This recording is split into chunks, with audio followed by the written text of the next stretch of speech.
Welcome to This Week in Morgan County. I'm your host, Russell Mokhiber. Our guest this week is Morgan County Sheriff Casey Bohrer. Casey, welcome to the show. Good morning. Thanks for having me. I appreciate and thanks for coming back. Last we had you was a couple years ago. You were running for sheriff. I was. And we interviewed all the candidates, and you won that election. How long is the term? 4 years. And so when's the election? The election for the next term will be in, today's 2019, so 2020. 2020, next year. To take office in 21 will be the next term as sheriff. When we interviewed you a couple years ago, big issue here was opioid addiction. Yes. And on your weekly report, I see still there are some opioid overdoses being reported. What are you finding about the opioid addiction problem in Morgan County? Well, one thing that I was very concerned about was the problem, and the problem that wasn't being addressed as well as it could have been with some of the dealers in the county. The first year in office, we took a very aggressive stance, and we arrested several major dealers in the county, and we put them out of business. We are not having the reports. We are not having the issues that we did in 2017. There's been a reduction. Many entities have came together, and the opioid problem has got a large amount of publicity, if you will, or attention. So there's a lot of resources available now that there wasn't last year or even 2 years ago. From our area of law enforcement, Morgan County opened up a day reporting center, which is already filled to capacity. What is a day reporting center? Day reporting center is where people who are court ordered, either from the magistrate court or the circuit court, are released. They have came afoul of the law, and rather than just turn them back into their environment with little chance of success, they now have conditions where they have to go to the day reporting center every day and have a urinalysis to test to see if they're off drugs. They do peer counseling, they do coaching, they do different resources to try to help these people get off the drugs and succeed in life. How many overdoses do you respond to a month, let's say? Do you have a sense? I don't have statistics, but we have probably, I would say, an estimated 10 to 12 a week, a month rather, that we respond to, often with EMS. One of the things I really like about what your office does is you put out weekly reports. Yes. And you don't include everything in them, but a lot of them are pretty interesting. We try to do the majority of things. Obviously, if we did everything, there wouldn't be enough room in the paper and the report. But we try to highlight the law enforcement issues. And one of the things that was important to me becoming sheriff of the county was professionalism and accountability. And this is one of the ways that I can be accountable to the public, that our office is doing the best that we can for them. All right, let's go. I picked out some of them from some of the weekly reports. Sure. Let's go through some of them and give me an indication of what kind of problem this represents. Chief Walter investigated a single vehicle versus a deer on Hancock Road. We have a lot of deer strikes. We're a rural county. We have a large deer population, probably a larger deer population than people. And we have several deer crashes a year involving motor vehicles. Typically they begin September, October because of the whole biological estrus breeding season, that sort of thing with deer, where they become more inclined to run into the highway, and it generally lasts until about this time of year. Typically we might have anywhere from 5 to 10 deer crashes a week.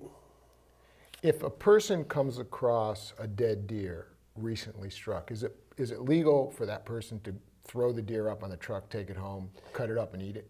Yes, with restrictions. If they contact law enforcement, DNR law enforcement, and we issue a permit for them to possess that wildlife, then yes, it is. So just make the call? Make the call. Okay. That way they're not going to come afoul of the law by having an illegal possession of game charge. Okay.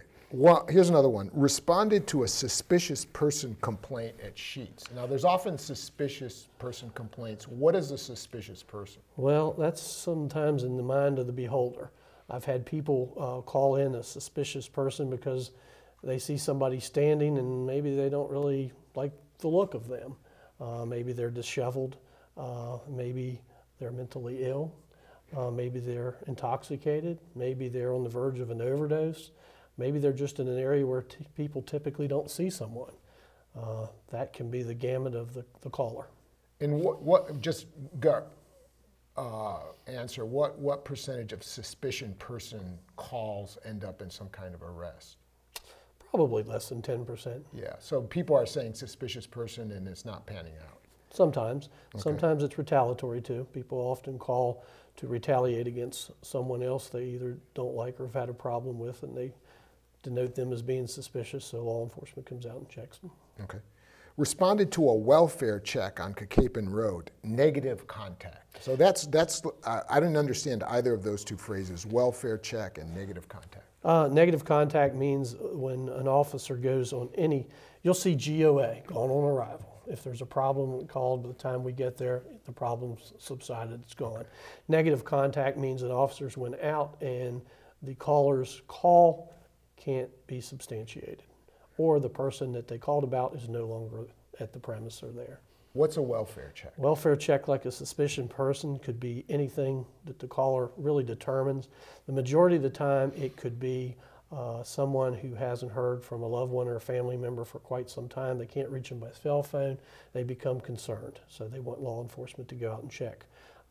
Most recently, we had a family that didn't hear from a family member over the Christmas holidays.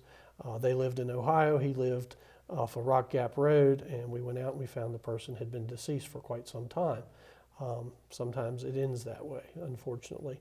Oftentimes it can be someone who's concerned about someone because they're elderly, maybe a domestic violence issue, they're concerned about someone's welfare.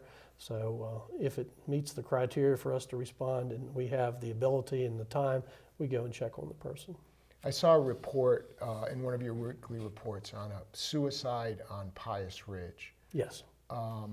You was that a young person? Usually hear us say suicide. You'll usually hear us say self-inflicted. Right. Yeah. What is that? It was a middle-aged person. Middle-aged person. Mm-hmm. And there's obviously to protect the family, you don't release names or anything like that. But how often do you get suicides in Warren County? Quite frequently. I don't know if frequently is the word, probably occasionally. I don't have the statistics, but I would estimate we probably have a dozen a year, generally speaking. And a lot of times they're mental health issues. A lot of times maybe they're emotional issues. We are charged with the investigation of deaths. We go out to investigate any death to make sure it's not a homicide. Mm-hmm. Once we determine that it's self-inflicted or something, then basically our involvement is over with at that time. We turn the body over to the medical examiner. The medical examiner determines whether or not that person is to be sent to Charleston for an autopsy or just a tox screen. We look for cause of death. Are those mostly drugs or gunshots, or how is it? A lot are gunshots, a lot are overdoses. Occasionally you'll see someone who has cut themselves, or carbon monoxide occasionally. We've had a couple of those. More often than not, probably overdoses or gunshot. Those must be very difficult for your deputies. Is there anything in place to help them do that? Unfortunately, in this county, we don't have an employee assistance program. Places I've worked before had where you could refer officers. We do have peer counseling. We do have some resources. But much like any clinician, a doctor, or anyone else, our training provides information and resources for us how to handle that, and it becomes sort of clinical for us. That's what we do. A number of harassment calls. Here's one. Responded to a harassment call on Valley Road, advised of options. What do you mean by harassment? Sometimes it's a neighbor. My neighbor's playing loud music. Well, there's not a lot we can do about that because of the noise ordinance or the lack thereof. Maybe someone's looking at somebody the wrong way. Maybe someone's giving a digital gesture. Maybe someone's calling, texting, that sort of thing. It may be a domestic violence issue. We go out, we listen to the complaint, and we advise the person if there is a legal issue that they can pursue or not. Sometimes we just listen. Mm-hmm. Okay, here's one.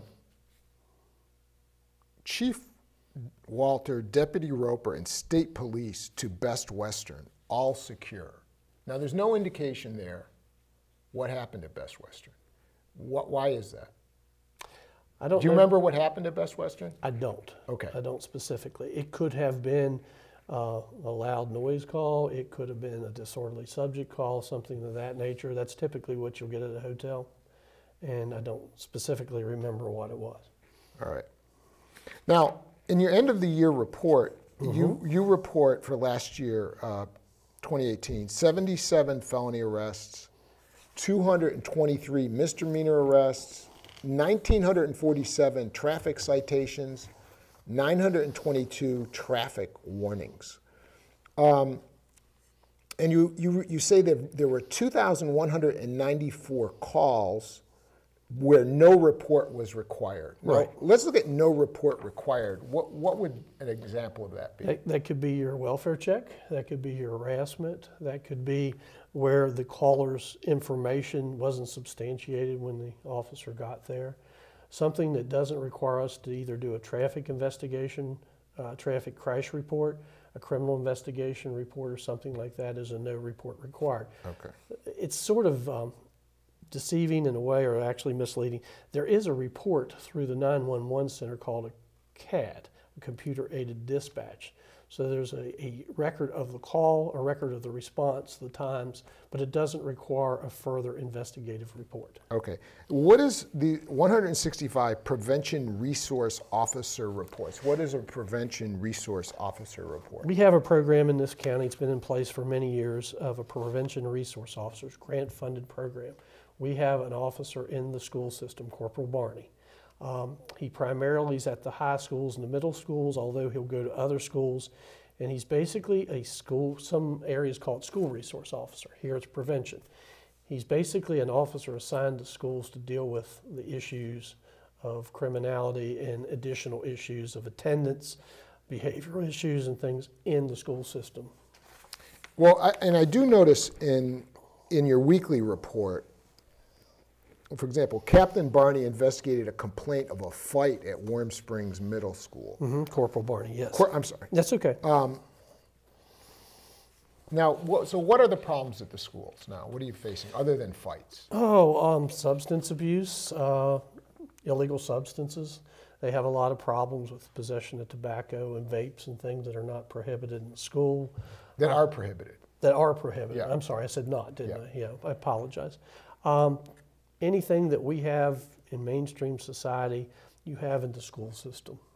So they respond to that and they try to deal with it. Often with the juvenile law, they deal with it with interdiction. They deal with it through the school system when and all that they can. Sometimes it goes to a criminal issue or a juvenile delinquency issue.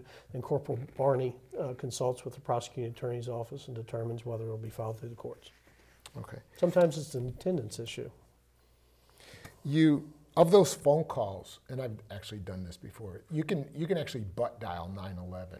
I have to. How often is that a problem for you? Not as much as false alarms. We do occasionally get 911 hang-up calls. You'll see that where someone calls and then the 911 operators can't reach them by cell phone to verify that there's no problem, and an officer has to respond. It's a problem, but not as frequent as the false alarms. You put out a press release a couple of weeks ago, maybe, about people not stopping when school bus lights are flashing. Yes. And you get complaints about that. We do. Is that a serious problem? Is it people actually doing that? Oh yeah, it is a serious problem. And the releases that I put out, the briefs often are sort of when I get complaints that come into the office about certain problems in the county, then I like to try to do the educational part by putting the release out, because sometimes people just don't know, or an awareness thing, people just don't pay attention. Typically the school bus problem begins early when the school's back in session. Maybe drivers get conditioned to not having school buses on the highway and they forget, or maybe they're not paying attention. I call 522 Interstate 522. Anybody that drives on it realizes it's like a 4-lane highway with only 2 lanes. So typically the problems that we have with the school buses come from 522, where people are just in a hurry and they don't pay attention to the lights on the school bus and stop. And also you'll be driving down through Morgan County and see these trucks that they don't have a license that just says farm use. Yes. And you also put out a release on this, and you get calls with people concerned that people are abusing this. Yes. That they're not getting a license plate and just throwing a farm use plate up on. Are people abusing that? People are. It's not as large a problem as other issues, but recently I've had several calls about a neighbor or someone seeing somebody driving a farm use vehicle who doesn't have a farm. So we're putting it out, or I put it out as an awareness thing, and then we put it out to the officers to start looking for or targeting the people we get complaints on to see if it's actually a problem. When you think about it, when someone circumvents the registration laws, they're circumventing registration, motor vehicle inspection. Sometimes it's an unsafe vehicle on the highway. Sometimes it's an insurance issue. That vehicle has no insurance. And then ultimately, you and I have to pay our taxes and things to have our vehicle registered, and they're not doing it. So. And the other registration issue that's come up out-of-state tags. Out-of-state tags. So Yes. people moving here from Baltimore, Washington, Pittsburgh, wherever, and just keeping their Pennsylvania, DC, Yes. Maryland, Virginia tags. Yeah, we have a problem with that. We've worked on it quite a bit. Something that I initiated when I came into the office was a courtesy warning, where if we do have the problems, we go out, we try to contact those people. Sometimes we put it in a mailbox or on a door or on a vehicle, and it basically tells people what the law is, what they need to do to be in compliance. And then we register within our own department the vehicle and the tag number and the location, and then we go back in 30 days to see if it's rectified or not. You're very big on citizen involvement. I am. And when we interviewed you last, you mentioned that you wanted to increase citizen involvement. One of the things you've done is started something called Crime Solvers. Yes. Where people can actually get cash rewards for reporting criminal activity. Yes. Tell us how that happened and what's going on there. Previously, where I worked in other jurisdictions, we had Crime Solvers. Crime Solvers is a national organization, been around since the 70s. It basically bridges law enforcement and the community together to be able to do certain things. Education with information, bringing people into the organization. We have meetings once a month. I typically try to have a guest speaker every month. We've had the U.S. Attorney, Bill Powell. We've had Judge Groh, the federal judge. We've had the prosecuting attorney, different people of interest. This month we're having a meeting and we're having two very successful recovering addicts to come in and speak to people about the problem of opioid addiction, how they got there, how they got away from it. So we like to educate people. That's one prong. The other thing is to bring people together. We have 50-some business and individual members in our Crime Solvers organization. They pay dues every year, helps to keep us going. We had a fundraiser last year at the Country Inn, and that money goes to education, prevention, but we have a tip line. It comes into the Sheriff's Department. That way we can profile crimes and fugitives, and we've been quite successful. We get information on drugs. We get information on people where there's criminal activity afoot, and we've been very successful capturing wanted fugitives and people who are wanted by getting tipsters to call us and tell us where they're at. Have there been any cash Yes. payments to? Yes. What's an average award, or what is an award? Depending on the person's level of cooperation, our board looks at that. Typically, we haven't had the $1,000 rewards. I think our largest reward's been $500, and it depends on the severity and gravity of the person or crime that we have solved or the person we've arrested. The Sheriff's Department has 10 deputies? We have 10 deputies. We're currently one short. And I'm hoping the next budget cycle I'm asking for another deputy. We are very taxed in this community. The state police has very declining numbers. The town of Berkeley Springs and Paw Paw each only have 2 officers, so we cover all those areas and all those calls when they're not available. When the state police aren't available? When the state police aren't available. How does the jurisdiction divide between what the state police does and what you do? Well, typically, when a call comes into the 911 center, it's dispatched to any state or county unit available. Whoever's available responds. If they don't respond, then the call's given out to whoever's out or whoever's available. It's basically volunteer for the call, if not, be assigned the call. We are sort of a 24/7 operation where we have more personnel and we have more personnel out. Town of Berkeley Springs, excuse me, they have a chief of police. They have one officer in the academy right now, began today. So they're typically operational Monday through Friday during the daytime hours. Paw varies. They have some day and evening work. So any of the times that they're not available, the Sheriff's Department responds to that. What's your budget? My budget right now is currently about $700,000.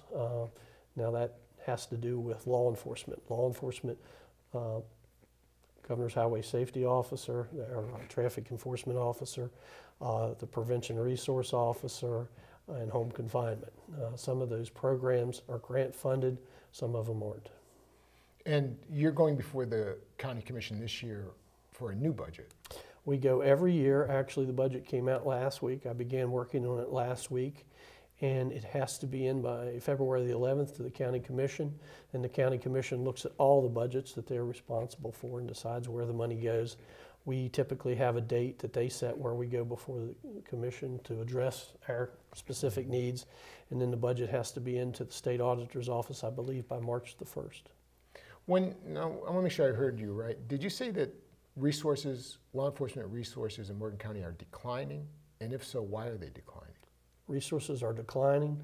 Manpower, staffing has declined. Why is that? Like previous, how many state police officers were there? We had 4 state troopers here, but over the past year or so, there's been many times that the officers have either been on leave, sick, deployed.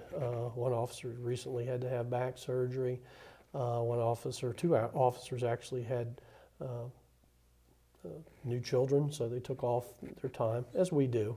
So during those periods of time, they go from 4 officers down to sometimes 2.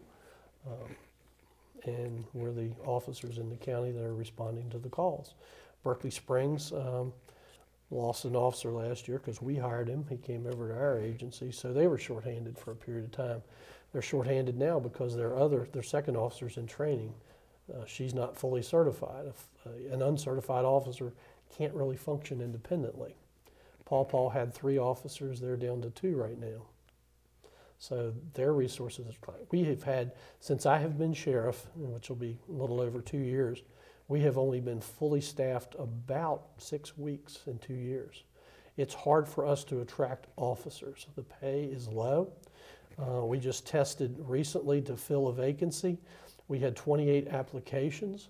I believe we had 15 people show up for the written test. And on Saturday, we did the physical agility test. We had 3 people show up for that, and only 1 person passed. So out of 28 applicants, it came down to 1. We're down to 1 right now. Now we have a certified officer that applied who is also able to. So really out of this cycle, we have 2 people even eligible to fill the vacancy. It's tough. Were those 28 from Morgan County, or? The bulk of them, probably 50%, were Morgan County. We had 1 or 2 from Hampshire, Virginia, and in Berkeley County and Jefferson County. But typically it's hard to compete because their salaries in Berkeley and Jefferson are anywhere from $12,000 to $15,000 more a year starting. Plus, they have to pass the written test, they have to pass the physical test. They have to pass the interview with Civil Service Commission, the interview with myself, and then they have to pass the West Virginia State Police Academy. Right. And do you have to have a spotless criminal record do you have to have a spotless criminal record to get in? At one time it was spotless. It's a little more forgiving now when it comes to traffic infractions. It's even a little more forgiving to a person that may have had a DUI or a possession of a misdemeanor drug years ago. Right. If someone, at one point in time when I started, which was in the late 70s, if you had a possession of marijuana arrest, you were done. You couldn't be in law enforcement. Now, if you had a possession of marijuana arrest when you were 18 years old, maybe made a poor choice. Marijuana is probably not a good analogy now with the laws, but now if that happened and then you had a spotless record for a period of time, then you would be considered. What is the physical test like? You got to do pull-ups? You got to be able to do 28 sit-ups in a minute. You have to do so many push-ups in a minute, and you have to be able to run 1.5 miles in 14 minutes and 36 seconds. That would be close for me. You can come next time. We'll see how close it is. You're in pretty good shape. Decent. What is your, give me your diet workout regime. My diet workout regime? Are you a healthy eater? I am. I try not to eat carbs. I try to eat a lot of proteins and things. I work out usually 5 to 6 times a week. Where, Rankin? No, I work out at home. Okay. So you got your own gym at home? I just have some equipment. Okay. So I used to be in much better shape, but age is catching that. Are most of the deputies in pretty good shape? I mean, are they? Most of our officers are in really good shape. Several of them work out at Rankin's Physical Fitness.